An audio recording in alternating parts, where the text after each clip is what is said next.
জাতীয় ঐক্যের কোনো বিকল্প নেই। আর জাতীয় ঐক্যের জন্য আমাদের সবচেয়ে বড় প্রয়োজন হলো কেউ কার বিরুদ্ধে কোনো কথা বলবো না। এইটাই ঐক্য। কেউ কারোর বিরুদ্ধে কোনো কথা বলবো না। কে নামে নাই, কে নামছে, ওরা চায় আমাদের মধ্যে লাগিয়ে দেওয়া, আমাদের মধ্যে যুদ্ধ শুরু করতে চায় ওরা। আমরা ফেসবুকের মধ্যে, মিডিয়ার মধ্যে একে অপরের বিরুদ্ধে শুধু যুদ্ধ করব, একে অপরের বিরুদ্ধে কথা বলবো, আর আমাদের মধ্যে ফাটল সৃষ্টি হবে। না, নেগেটিভ কোনো কথা নয়, সব পজিটিভ কথা আসবে, সব পজিটিভ কথা। হয়তোবা মজবুরি অনেকে থাকতে পারে, এর জন্য তারা নামে নাই।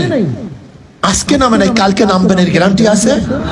কালকে নামে নাই, পরশু আপনার সাথী হবে না, এর কোনো গ্যারান্টি আছে? কাজে কোনো অবস্থাতেই কেউ কার বিরুদ্ধে কোনো বক্তব্য করবো না। সবাই আমাদের সহপাঠী। মনে রাখতে হবে, সবার যুদ্ধের কৌশল এক নয়। কেউ মাঠে থাকবে, কেউ অর্থ জাগাবে, মুগ্ধ যেরকম পানি নিয়ে পানি পানি করছে, এরকম পানি নিয়েও কাউকে থাকতে হবে।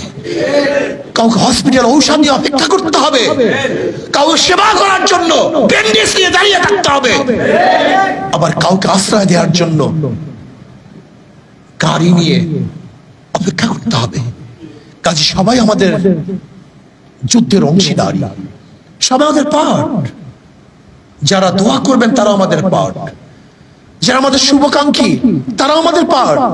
কাজে কেউ কারোর বিরুদ্ধে কোনো অবস্থানে কথা বলবো না, পজিটিভ কথা বলবো, গণঐক্য গড়ে তুলবো, জাতীয় ভাবে সরকার জালেমের বিরুদ্ধে আন্দোলন ঝাঁপিয়ে পড়বো ইনশাআল্লাহ। অবশ্যই অচিরেই কর্মসূচি আসতেছে, সর্বোচ্চ শক্তি দিয়ে সেই কর্মসূচি পালন করার জন্য ইনশাআল্লাহ আমরা চেষ্টা করব।